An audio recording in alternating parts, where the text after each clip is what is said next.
So magandang araw sa inyong lahat, and today you will learn how to use Scratch even without installing. So for our first lesson and as your orientation sa paggawa ng inyong performance task without even installing your Scratch 3. So ang una mong kailangan ay magbukas ng browser. Google Chrome is okay. If you have Firefox, Firefox is okay as well. You have your Opera, pwede din. You have your Microsoft Edge, pwede rin po. And all you need to do is to type scratch.mit.edu or scratch.mit.edu. Napakadali. It's so easy. Pagkarating nyo dito sa Scratch, in my case, nakalogin na ako. Okay. Normally, you will be able to see something like this. Kung gusto nyo may online account kayo, if you want to save your work online, you need to sign up for a Scratch account. So you can click Join Scratch. You create your username. You type in your password. And you type in your password again and click Next. And then you will be registered. If you don't want to save your work online, then you don't need it. Pero in my case, gusto ko. So I will just type my username and password. There you go. And I'm in. Pagkapasok ko, kung gusto kong gumawa, then I click Create. Siyempre, gagawa ka nga, you're going to create, so you better click Create. Ayun. And as soon as you click Create, you can start creating even without installing. So, ito yung itsura ng Scratch 3 Gentlemen. Mapa-offline man, mapa-downloaded and installed, or online, it looks the same. Same yan. Pare-pareho yan. Magkamukha silang lahat. Dito na area, okay?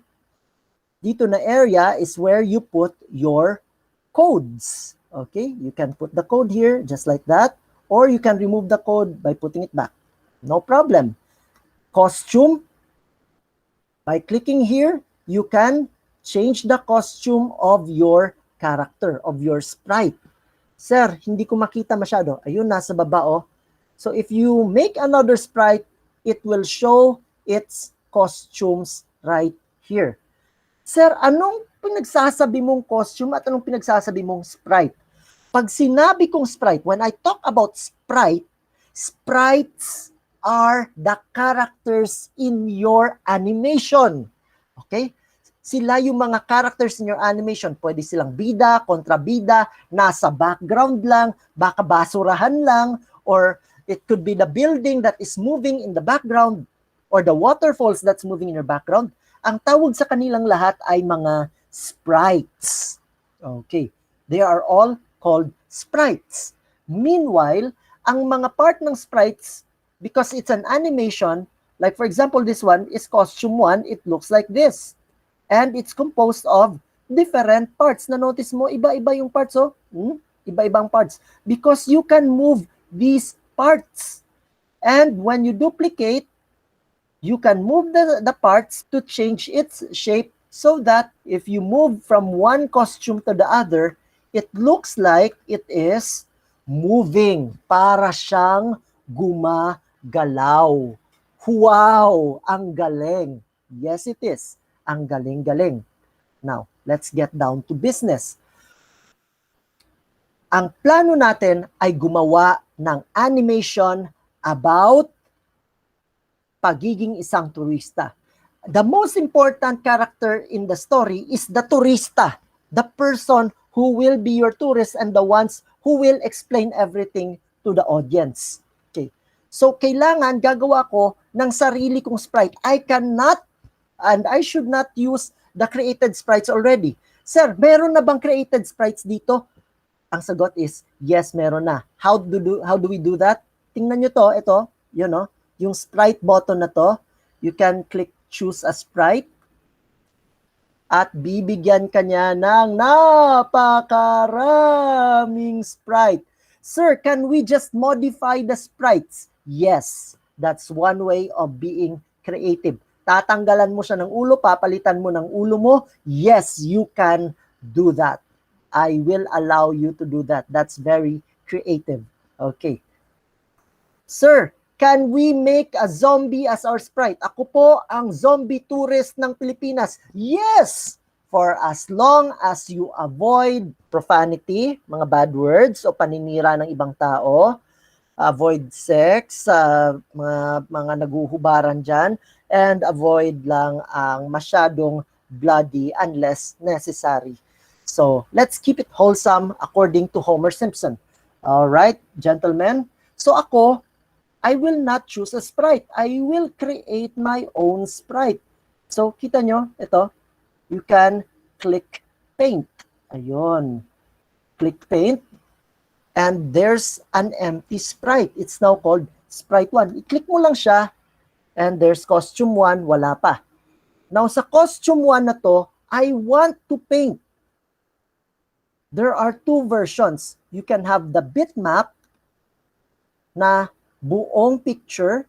Okay, you can have the whole picture for the bitmap. Or you can have the vector mode. Ang bitmap, balik tayo sa bitmap. The bitmap, if you can see, the whole square, ito yung buong square, is one whole picture. You cannot manipulate the parts of it. So you have to erase and draw everything.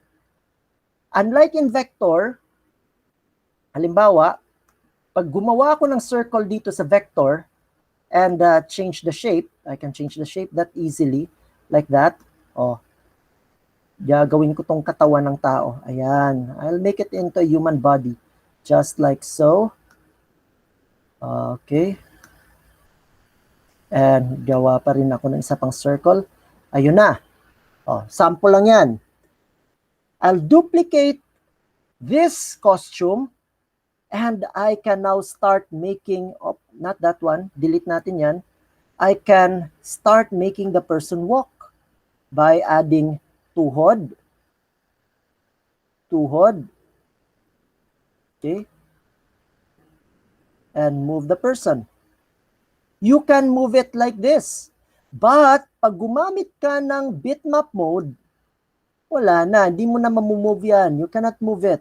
You will have to treat the whole square as one complete picture without parts.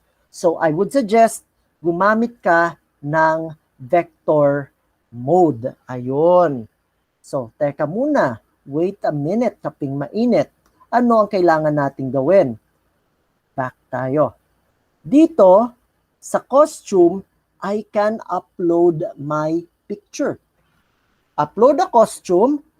Nakikita nyo, nasa downloads dito, may picture ako dito. Ayan, no? Picture ko. And there you go. It becomes costume number 3. Ano ang gagawin ko? Simple lang, gentlemen. Simple lang. Let's keep this simple. I'll use the eraser tool. Erasin ko to yung nasa paligid ng ulo ko. So this is how to be creative, gentlemen. If you want to use your face as your sprite, yes, it is possible. Picturean mo yung sarili mo. Okay? Pagkatapos mong picturean yung sarili mo, you can start editing. Right now, I'm using bitmap mode because this is a picture. This is a complete picture. Okay. Highlight. Delete. Tanggal na siya. Same thing here. Highlight. Delete. Tanggal na siya. Highlight. Op, hanggang dito lang. Baka matanggalan ako ng tenga. Delete. Good. Same applies here. Delete natin yan. Delete natin yan. I mean, you can make things very, very fast if you want to. Napakadali lang. Delete. And the last piece of trash is right here. Delete lang natin. Okay. May ulo na ako. And time to convert it to vector. Oh, may natira pa. Balik sa bitmap. Ayun, no? Kita nyo yung sa baba. That's not good. Hindi yan maganda. Oh, meron pa pala sa taas. So I can use the magnifying glass to make sure that everything is properly covered or properly erased. Oh, ayun. And last one. Here. Okay na. I'm almost done for this sprite. I can convert it to vector and ayun. Here's the head without other parts. Control C. Punta tayo sa costume 1. Control V. Ayun na yung ulo ko. Tanggalan natin to ng ulo. Ilalagay ko ang ulo ko dito. But I find these parts too, let's say, parang too sticky. Hindi ko siya type, gamitin. Pwede ba nating palitan to? Yes. You just have to click on it and press delete and select the standard ones. So, eto, ang gusto kong kulay, the color I want is black, of course. I want to use black on it. And there you go. And syempre, I want my head to be in front, so I'll move this black body backward. Ayun. Nasa front na yung ulo ko. Now, I want to give myself pants. I want to give myself legs. So, how do I do that? I click on the box. Same process. Make one leg. Make another leg. Okay. If I don't want to make another leg, then just click on the other leg using the arrow tool and Control C and then Control V. Oh, parang Microsoft Word lang yan. Copy-paste lang yan. Oh, ayan. Now I have pants. Now the only thing I need now are my arms. So I can use this. The outline will have to be black. Okay, the line should be black. And the filling should be white. I want the color white for the background. Okay, so brightness. Okay, and for the saturation, this one, I want the color white. There you go. So good na yan. Ayun. There you go. So now I have arms and I have legs. Pwede na yan. Now, gusto ko na naka-center silang lahat. I want all of them in the center. So, all I need to do is just to use this pointer, highlight all of them, at there you go. Ayun. Ayun. That's it. You're now in the center. So, masyadong malaki to. It looks like this one is too big or maybe not. Tamang-tama lang. Tamang-tama lang yan. It's the right size. Okay. So, we have just created the first costume of our first sprite. We don't want this. We don't want this. So, we just click on the X. Now, gusto kong gumalaw ang sprite na ito. I want this sprite to move. So, how do I do that? Make another costume. Right-click, then click duplicate. And then, I can start clicking on this and there you go. Ayun. And start moving things like this. Okay, ayun. Then, masyado siyang mataba, ano? I can edit the points by turning this into a less fat guy, which I unfortunately have turned into right now. I am now becoming a fat guy as well. Okay, because of the COVID. There you go. And then make another costume. Ayun. You can do it like this. All right. And swing it like this. Okay. And then this one can swing a little forward like this. And this one can already swing like this. Okay. And the last one, duplicate natin. Now this one can swing backwards just like this. Okay. And this one can swing inside further And this one can swing inside, or this one can now swing outside like that. And let's try to move the heads. I went back to costume 1 to move the head here, costume 2 to move the head here, costume 3 to move the head here, and costume 4 to move the head here. All right, so let's make it move. Now it's kind of dancing. Okay, I kind of like it as well. So good. So now we have a sprite. We have a character. How can we make him move? Paano natin siya pagagalawin? We click on code. Sa lahat ng code, there's always a start and an end. By the way, sir, can we use other tools like the painting tool? Yes, you can go back to costume tayo. Gusto mo siyang gawing monster? Gusto mong gawing monster to? Yes, you can use the painting tool. You can use a red, of course, para bloody hell. Okay, parang bloody hell. O, sige. Sige, mag-paint na tayo. Ayan ha. Okay, pwede na yan. And let's start, Control Z. Let's start painting. Okay. Ayun. Alright.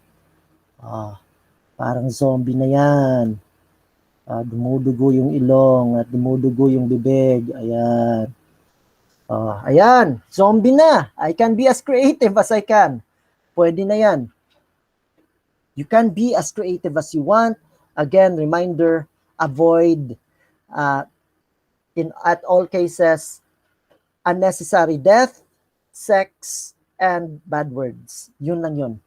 Okay? So, creativity is welcome. So, how do we make this sprite move? Sa bawat program, computer program, remember, this is programming, there's always the start of everything. Everything here in Scratch starts when you click the run button, this green flag.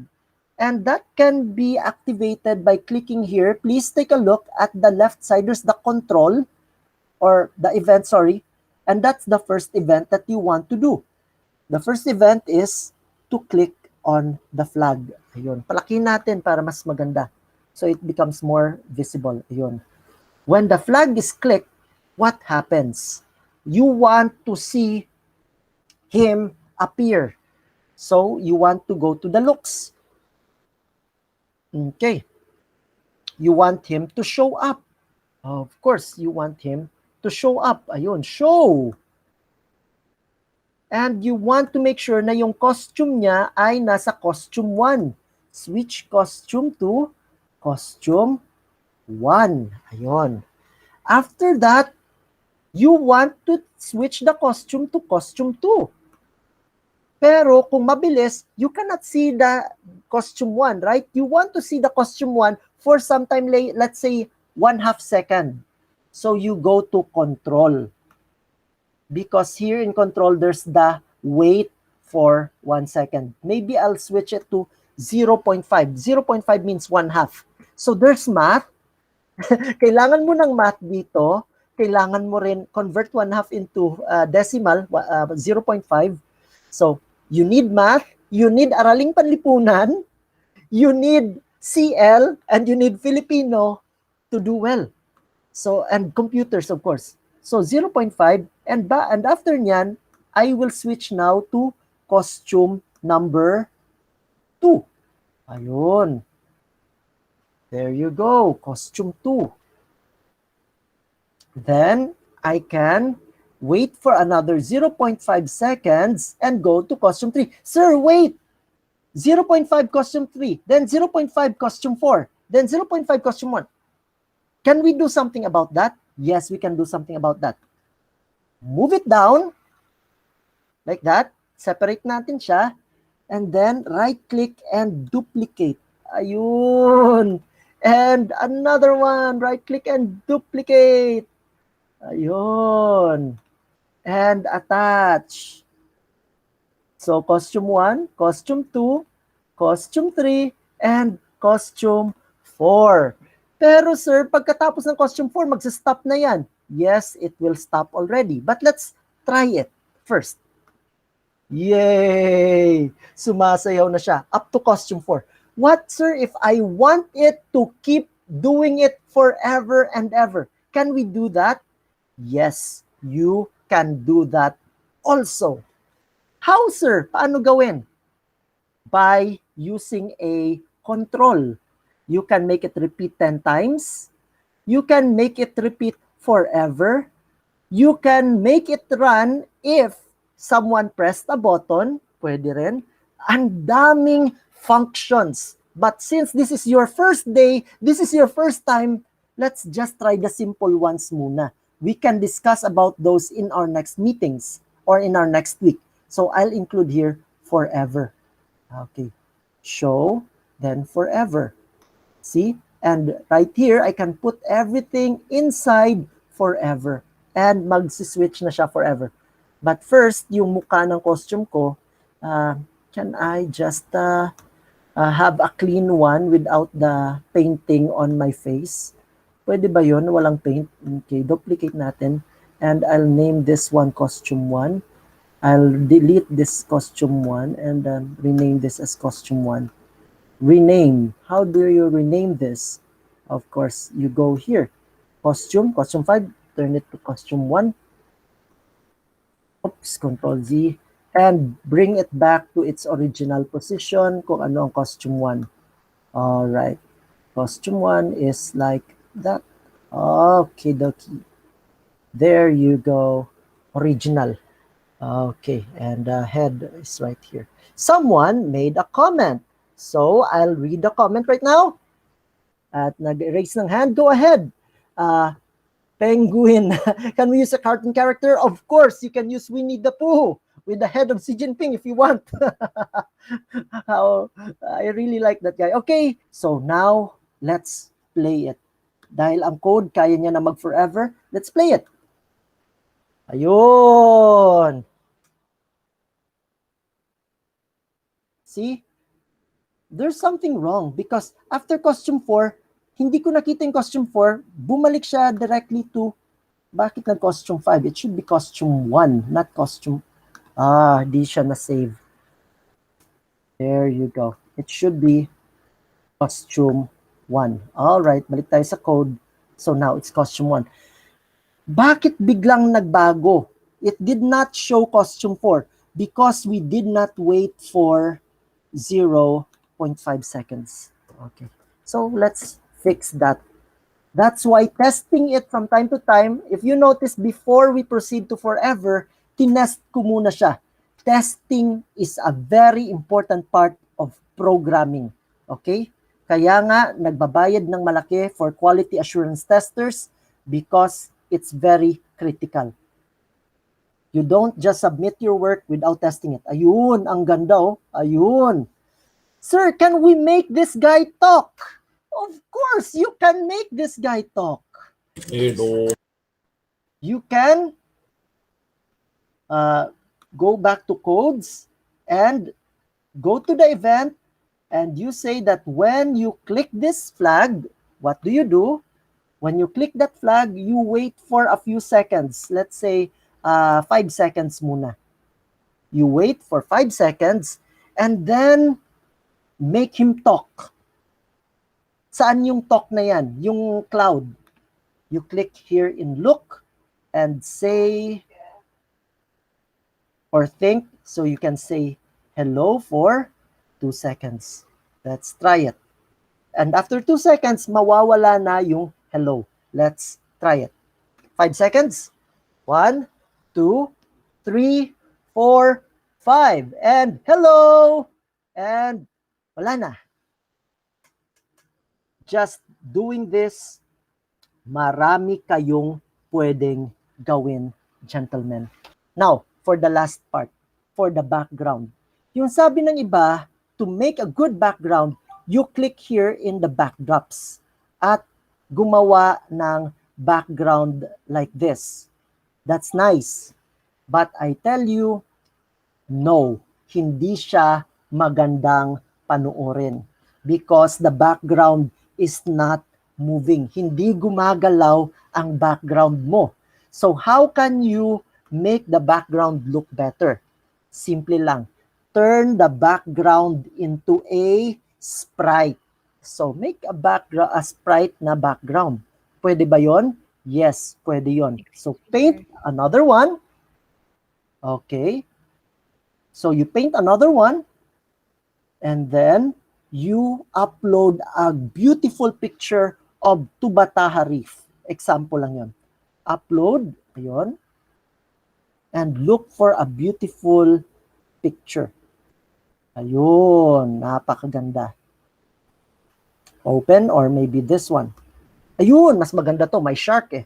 Baby shark. Baby shark. Ayun. Isang costume lang. One costume per sprite. So for sprite number 2, eto yon. How do I make this look good? Simple lang. Make it really big. Convert to vector.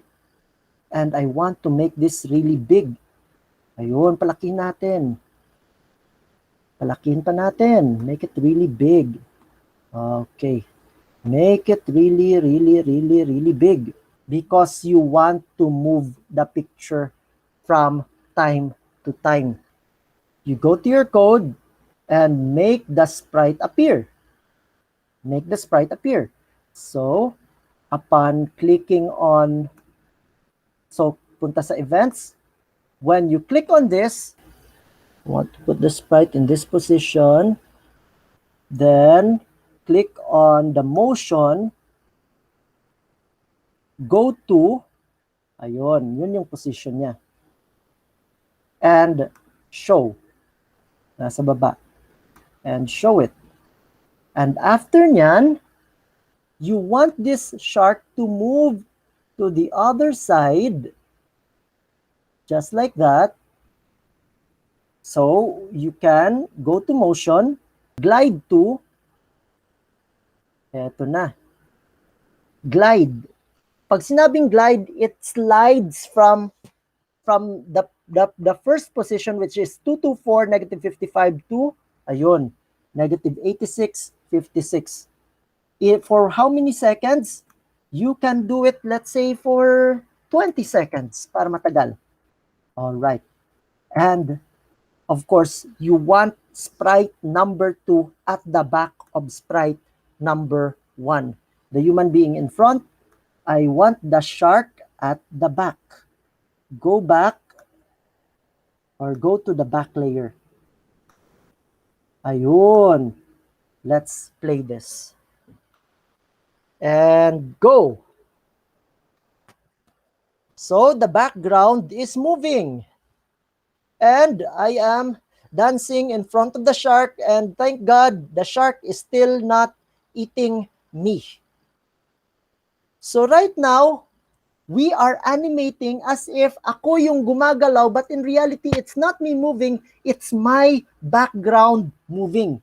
You can do that also in streets, you can do that for streets, like you're walking across a street, or you're walking through a location, pero yung nangyayari is, it's not you moving, it's the background that is moving. And you can do that by, of course, turning your background into a sprite. So I guess tama ng sayaw dyan. I think you already have an idea how to make him speak, how to make a background, how to make a sprite. Pero if you want a copy in your computer, you can click File and then Save to your computer. Ayun. And it downloads instantly within 3 seconds. You can also load from your computer. Let's look at the one submitted to me earlier by someone from your class possibly. So, just one location, okay? One location lang. I really appreciate his work. He is very, very creative. One location lang po, and you also have to show on how you can take care of the place. That's it. Go, go, go, gentlemen. Kung kaya ko, kaya nyo rin. try to do it with your face and with your enemy's face. Bye, Okay? sir. God bless. Bye-bye. Bye, sir.